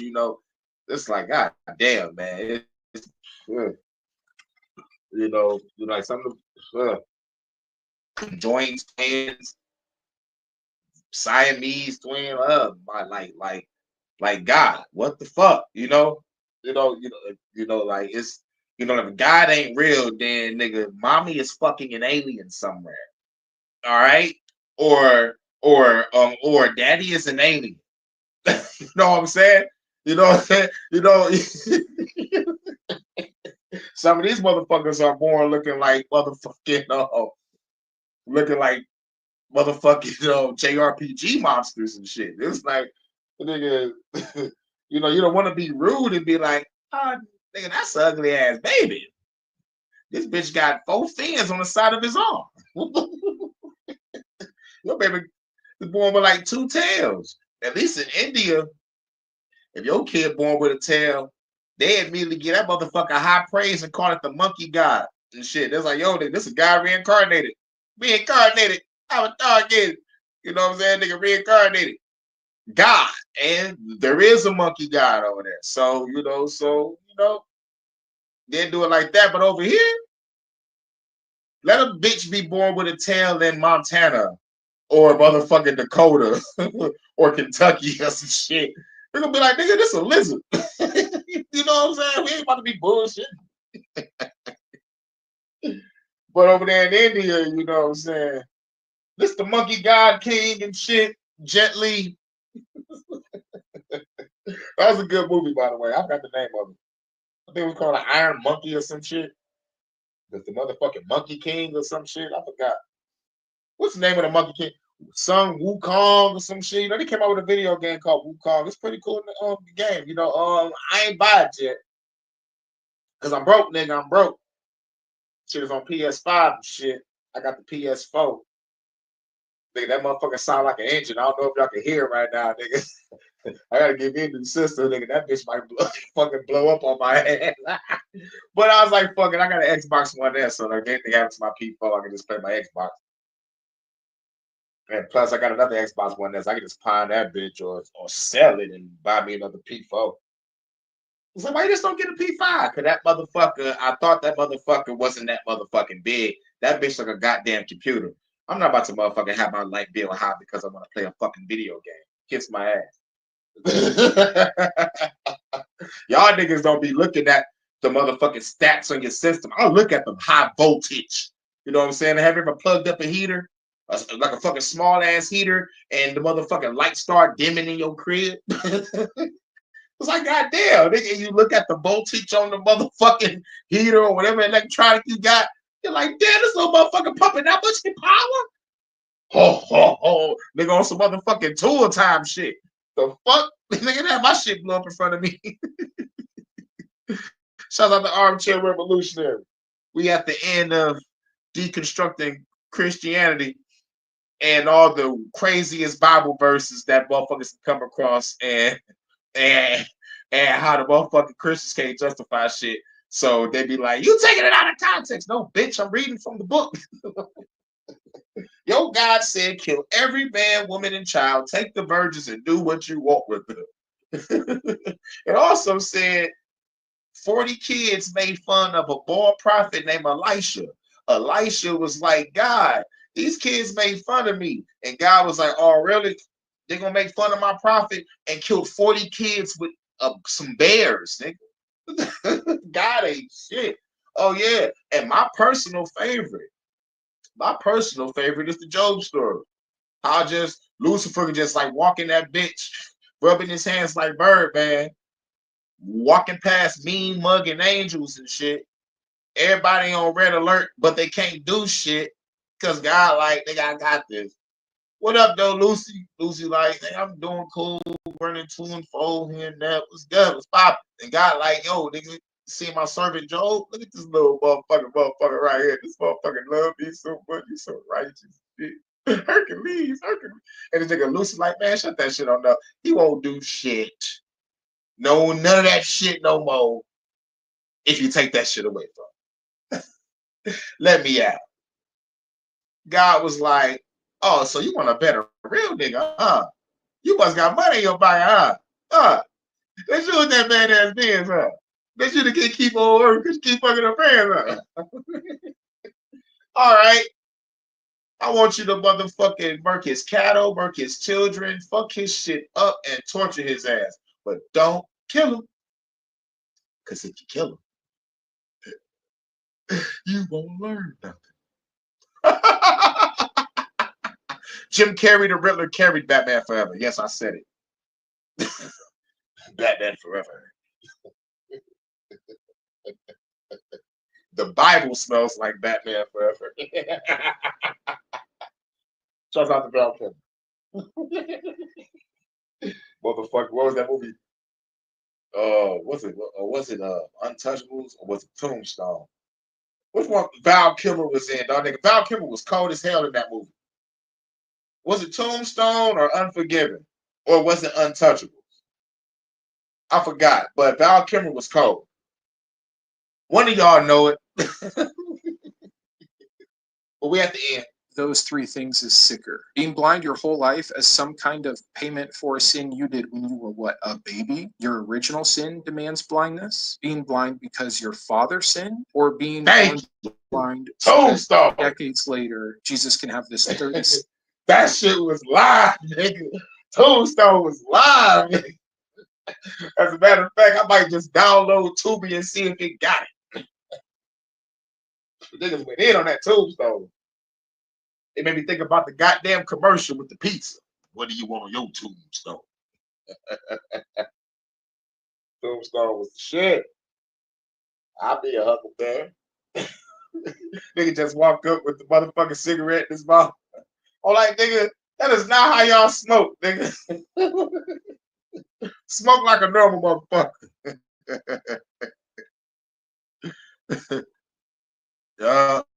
I played Doc Holliday the real. For real, nigga. Doc Holliday. Second moment she's already had a ton of, just to bring himself glory. If this isn't the truest telling of the nature of Jesus, we are playthings, we are chess pieces, we are collateral damage on the road to God's ultimate glory. How disgusting. What did I get? And this is what makes me mad about the whole thing. I'm talking about, like, after I read the Bible back to back twice, understood it, realized there was holes in it, puzzles, mysteries, riddles, contradictions, metaphors, symbolisms, parables, and then I came across the Dead Sea Scrolls. And when I came across the Dead Sea Scrolls and put everything in perspective, all the holes that I was looking for was filled. I was like, bet. But I was like, I can't fuck with this book. It's like, real shit, I can't fuck with this book. After what the fuck I've just motherfucking read, after what the fuck I just heard, like how disturbing the Old Testament was. It's like, and then it do a fucking 180 and go straight, oh, Jesus, Jesus this, Jesus is love and all this love shit. Christians getting slaughtered left and fucking right all through this motherfucking New Testament. But no, just love me and believe and all. Yeah. Where's Jesus? I don't know. I don't know him. You will deny me 3 times. I don't know him. One of you at this table will betray me. Who is it, Jesus? I'll stump his ass out now. No, you don't have to do nothing. You may leave, Judas. Go do what you need to do. Jesus, was it him? Was it Judas?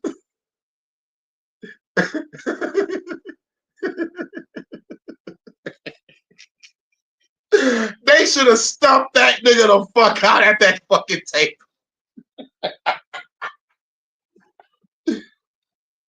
I'm like, so you ain't gonna tell the truth, Jesus? You're just gonna be silent, just gonna be quiet over there, huh? Judas just got up and just gave himself away.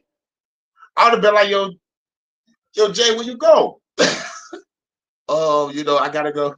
Jesus like, no, I'll speak. Go do what you gotta do. Jesus, let that motherfucker talk for himself, B. Young Hurykane, you are too young for this. Nigga, Thomas is younger than me. And this nigga got a book. You don't even want to let this nigga see the book. Why you talking to Thomas more than you talking to everybody else? This nigga walking around with secrets. I will keep your secrets. Your secrets are safe with me. Safe with me. I will keep.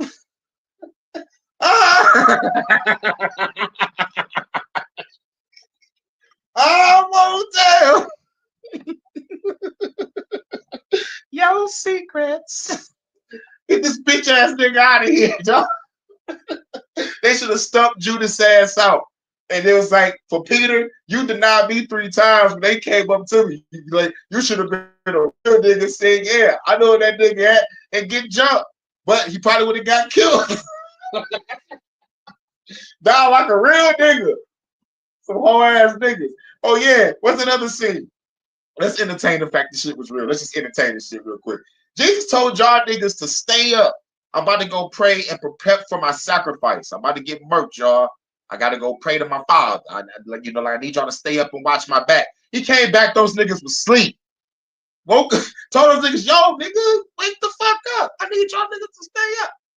I was like, all right, we got you. Niggas doze right back up. Came back like y'all some whole ass niggas. All right, you know what? Fuck it, let's go, let's do this. Yeah, nigga. Check out Young Blood and Bass all out. All right, I will. Saw for some Tombstone reference. Bet.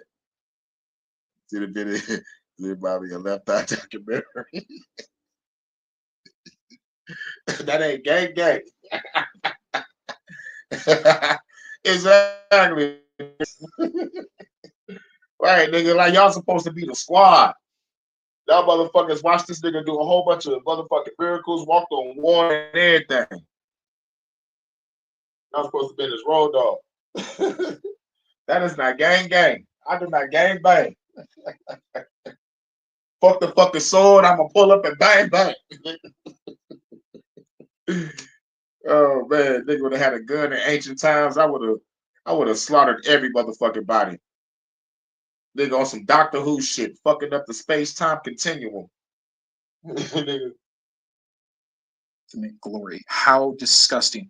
What did I get wrong? I'm sorry, what context am I missing to excuse any of that? 1 Timothy 2:11-14. A woman should learn in quietness and full submission. I do not permit a woman to teach or to assume authority over a man. She must be quiet. The Christian will often go ahead and add context for us that's not true. They'll say, hey, listen, you're not understanding in context. This is Paul writing to one church. There was a problem going on with that church. They act like they were there, like they know. And he's addressing a group of particular women. Let me read the next line from the verse. For Adam was formed first, then Eve. And Adam was not the one deceived. It was the woman who was deceived and became a sinner. That's his thought process. That's the reasoning behind this verse. You don't get to claim incorrect context that you made up about it being a singular church issue for a group of individuals. You need to read your own context and hear straight from the horse's mouth why he is making this delineation. And it is because women are less than men. They are to be trusted less than men because they were the first and only ones deceived. Where am I wrong? Jesus like, yo, God made Adam first. Then he made Eve. That bitch said, fuck that bitch. Fuck all you bitches.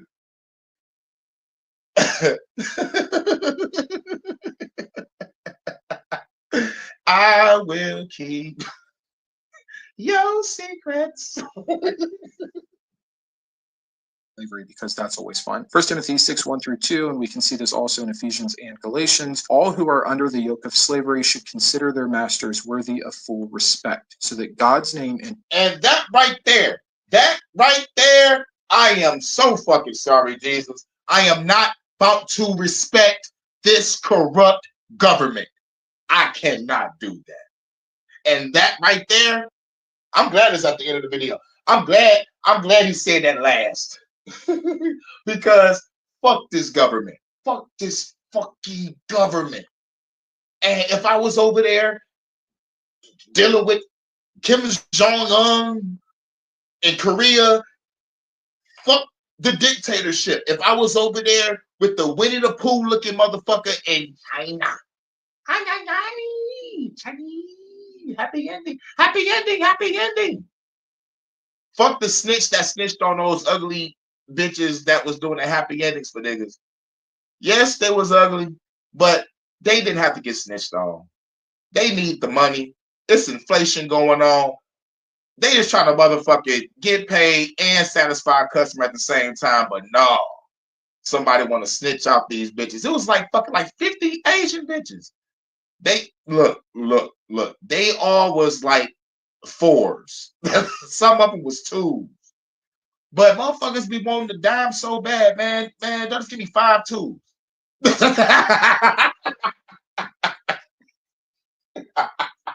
Niggas wildin'. Niggas be wildin'.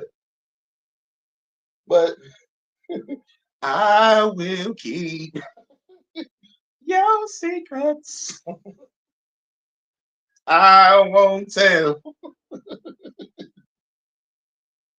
God's name and our teaching may not be slandered. Those who have believing masters should not show them disrespect. Just Hold on. Let's where go back. am I wrong? But let's end with New Testament slavery because that's always fun. 1 Timothy 6:1-2, and we can see this also in Ephesians and Galatians. All who are under the yoke of slavery should consider their masters worthy of full respect, so that God's name and our teaching may not be slandered. Those who have believing masters should not show them disrespect just because they are fellow believers. Instead, they should serve them even better because their masters are dear to them as fellow believers. Yeah, it said we should serve them even better. That means like the more they put their foot on my neck, I should look up and be like, squeeze harder, kiss my ass. It even said in Deuteronomy, therefore thou shalt serve thine enemy. Therefore, thou shalt serve thy enemy, that the Lord God shall send against thee. That's Deuteronomy. I forgot which chapter or verse, but that's definitely Deuteronomy. But I know a Christian like, damn, that is Deuteronomy. Shit. Yeah, I just don't know the chapter and verse. I used to. But you know, are devoted to the welfare of their slaves. 1, I don't think you can be devoted to the welfare of something you own as property. 2, the idea that you should treat someone at all better, let alone a master, because they're a Christian, is the in-group, out-group that causes so much harm. And it's seen all over the Bible, not just in this passage. And 3, this shows us clear as day that slavery by Christian masters was completely accepted, expected, and permitted. Now, the context that gets thrown at me when I bring up verses like this is, well, you don't understand what was going on in the Greco-Roman world at the time. They had slaves in the home, and it would have been a big disruption to have a slave revolt. It would have actually gotten in the way of the conversion that was going on amongst the Romans at this time. And so, the warnings going out to these slaves is, hey, don't make trouble for the greater good of Christ. Did I get your excuse right? Because other than that, I don't know how you justify this. And the reason why I don't accept this as a valid excuse is because Paul is a disruptor. He calls for things to be called out and changed all the time. He is upending ideas and churches and Jewish law and custom all over the place. The reason he's not calling this out is because it wasn't an issue to him. If you can't have Christianity without people being owned as slaves, you shouldn't have Christianity. So I'll say it one last time. Where am I wrong? What context don't I have for any and all of these verses? And if you're able to catch me on one, great. But you've got like 22, 23, 24 in front of you that if even one of them is without excuse, I think it absolutely points to an immoral, inconsistent, hypocritical, evil God, if he were real. Again, this is an internal critique. Again, not trying. And that's the internal critique. And that's the end of it. For real. Yup. And hold on. Any more words? Trying to be a jerk. I know I get passionate. I get passionate about hypocrisy. I get passionate about a religion that 2 billion people believe in and orient their life around and continue to indoctrinate and pass down, that infiltrates at all levels of society. And so it matters. And this is the source material for the entire thing. This is the God you're worshiping. These are the values and objective morals that you are trying to continue to put in place and rule and reign by. I think first we should step back and say, were they good? Were they consistent? Is this God true? Can his nature be correct if these other things are also true? And when I try to point that out, the wave of context comes at me. So I present to you my case and I await the correct context. But I'll see you Tuesday with another video. And Yep. That shit was crazy. These broke down like 24 verses. That just like, yo,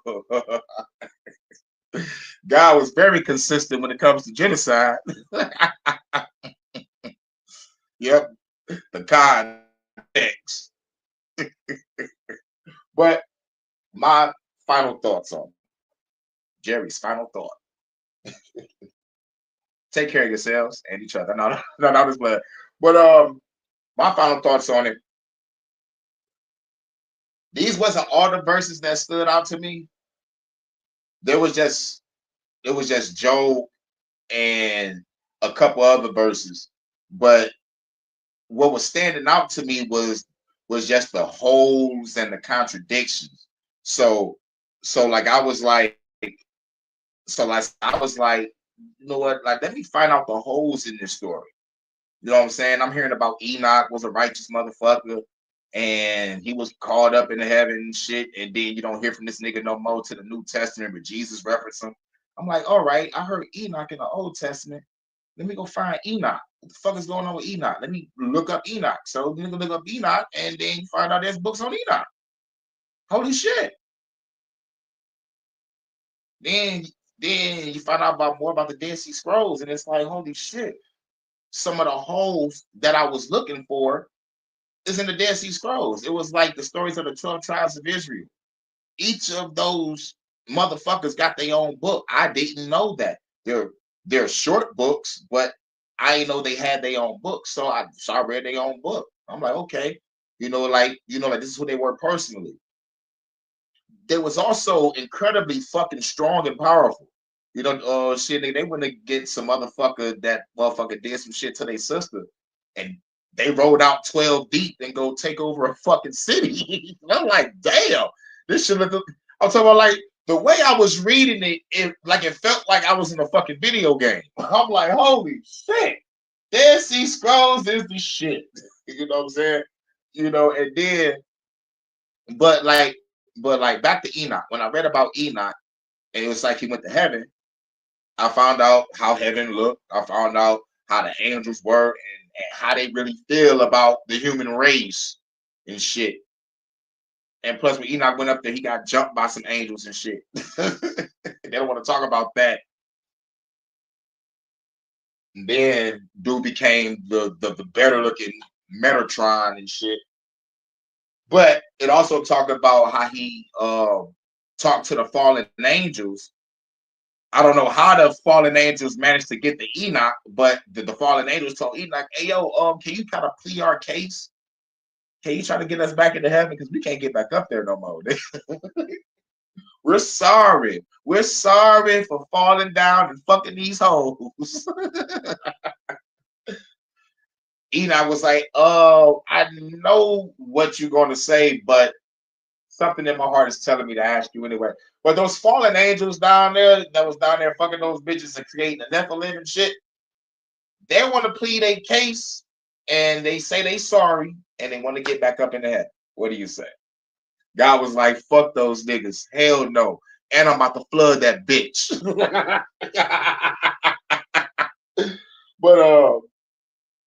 But yeah, like once I found out the truth about the whole indoctrination shit also and how Christianity came to this fucking side of the world from another side of the world, I was like, I really can't fuck with it.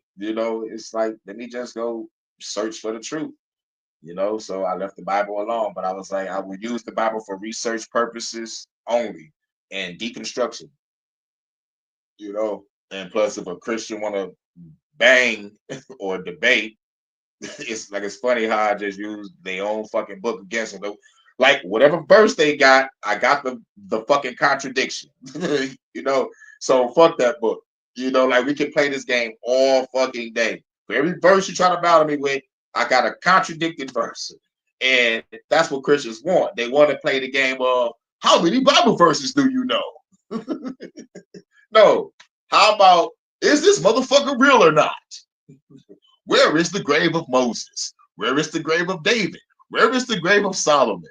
Where is the fucking grave of most of these historical figures that's supposed to be in this bitch? But we can go to motherfucking Akhenaten's tomb. We can go to King Tut tomb and shit, but we can't go find Jesus. And how many times these motherfuckers claim that they found Noah's Ark on a mountain somewhere? You know what I'm saying? With the fake ass wood and shit. And then, but don't get me started on dinosaurs. I don't even think they fucking exist. I think those fossils are fake plastic. You know what I'm saying? I mean, I don't know what the fuck going on. And and motherfucker was like, what about the tar pits? I think that's the fucking blood of the earth. Like literally, the fucking black blood of the earth. I think that's the earth's fucking blood. Literally. What about oil? Oil, tar? Oh no. But that shit, it ain't supposed to be fucked with. That's what I think. But yeah. But but when it comes to Christianity, man, and the way I was indoctrinated, it was like shit. No one don't want to wake up early, going to fucking church and shit. You know, just to hear about some shit that didn't exist. And me, like I was forced in it.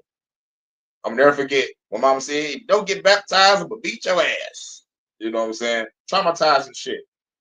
And then when I finally left home and did the shit on my own, got into it on my own, you know, you know, shit, fuck going to church 3 times a week. I was going like 4, 5 times a week. Shit, Bible study, intercessory prayer, church, you know, doing some helping hand shit around, whatever. Just trying to be a good man of God and be righteous, and that shit ain't get me no fucking way. But the motherfuckers I prayed for got worse, situations got worse. But the moment I let that shit go in 2006, I felt a lot better. I could probably say the only bad thing that happened in my life after I left Christianity is the baby mama.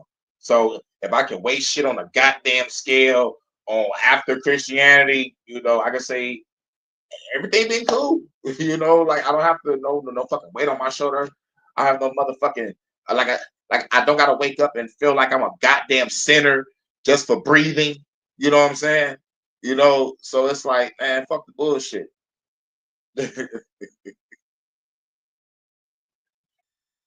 For sure. But for sure. You already know. But yeah, dog, like I can leave Christianity alone. And plus, on the outside of Christianity, looking in at the people that are still Christians, like I look in their eyes, I see the same crazy eye shit that I see from the Hebrew Israelites. And shit, and you can't motherfucking out devout a motherfucking Muslim. That motherfucker devoted. That motherfucker devoted. One thing that I can say that Islam got right, they found a way to discipline a motherfucker to get off of drugs and alcohol. That's some real cold shit right there. But we got a lot of fucking Christians still smoking, drinking, fucking around. You know what I'm saying? Wonder why you got cancer. Put the cigarette away. Oh shit, my liver and kidney. Stop drinking alcohol every day. You know what I'm saying? But no. Even in church, nigga, we got that bread and wine, nigga. Even when you do let go of the drugs and alcohol, you still gotta sip that wine on communion. I want to get away. But you can't. But yeah, though, like the indoctrination camps all through the hood, next to the liquor store. Churches flourish, but the hood still crumbles, which shows that the fucking church ain't working. And you look at the stats, motherfuckers is leaving Christianity every day. I want to do an experiment, just like walk in the church and see the male to female ratio. How many females in this bitch compared to men? I want to walk into a big church too. I don't want to go into these small ones. I know it's gonna be more bitches than niggas. I want to walk into a nice mega church. I might go up there to my old church, Straight Gate. Might go to Straight Gate International with Bishop Andrew Merritt. See what's popping over there. I'm right up the street, you know. So, I mean, like, I'm not up the street. I gotta walk up the street and then catch a bus, maybe like 10, 15, 20 minutes probably. But like on a walk, it might be an hour. I ain't risking it. Nah, I'm fucking it. I'm good. Fuck around and walk in church, everybody turn around and be like, I smell a demon. You don't believe in Jesus, what you doing here? I thought everybody can come as they are. See, that's why I don't fuck with y'all Christians. Y'all very judgmental. And they are. They're very condescending, judgmental, and bougie. You know what I'm saying? And those are the same bitches that the pastor be fucking. While he take your money. And go to the Diddy party with it. Bishop T.D. Snakes. Everybody was like, prayers up to T.D. Snakes. No, nigga. I got no sympathy for the devil. Got no sympathy for the nigga that's been taking everybody money from the congregation, selling hope. And you flourishing, but the people that's giving you money still suffering. They gotta suffer working paycheck to paycheck, damn near motherfucking making it. You know, I mean, barely making it, trying to survive. But you balling though, TDJ. You, your wife, your family. You know what I'm saying? Nigga, quote already. I mean, damn. I even say it like that. All of it say it like that, man. But like, that's how they feel about us. They call us motherfucking worthless. They think we fucking worthless anyway. But they need our money to keep their machine running. You know what I'm saying? So like, this is why I gotta say fuck them. And that 501c3 shit, you know what I'm saying? You know, fuck. You know, preachers in the pulpit. And the world is on some bullshit. Shouts out to Brother Sanchez. The world's on some bullshit. That's all cold. But yeah, man. These are the Bible verses that that just explain. Because your God ain't shit. We did this shit. I think God got over 2 million plus bodies. You know, it's probably more than that because like they don't talk about the names of the cities with the unknown number. God was destroying shit. He was on a destroying spree. And you know what's crazy? Right after the flood, right after he flooded everything, evil still came back. Worse than what it was before you destroyed this bitch. then, you know what I'm saying? You know, like some Christians still think that God flooded the world because of of all the evil that was all over the place. But guess what? You get to the book of Enoch, you find out why God flooded this bitch. It was because the fallen angels fucking bitches and creating Nephilim. So, yeah. And Enoch, it talks about the flood a lot different from the Genesis flood story. So, like, it's like this is why I was like, yeah, I fuck with the Dead Sea Scrolls.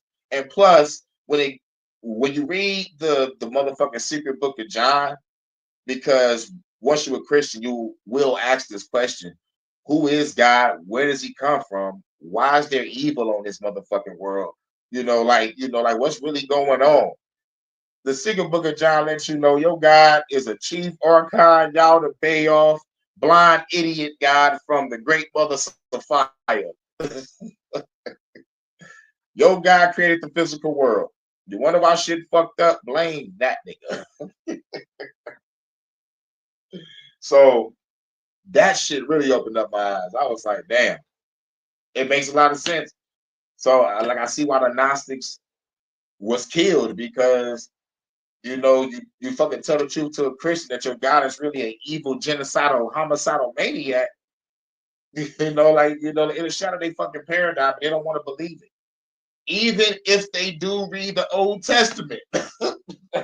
From front to back and be like, damn, the Old Testament was deep as hell. God is good. No, nigga, God is evil. Well, I guess evil is good. Vampire in Brooklyn. But shouts out to everybody coming through, y'all. You know, we in the building. We in the building. Let me get up out of here. We had the 2-hour mark. Shouts out to everybody coming through. This is the Sunday night service. We out.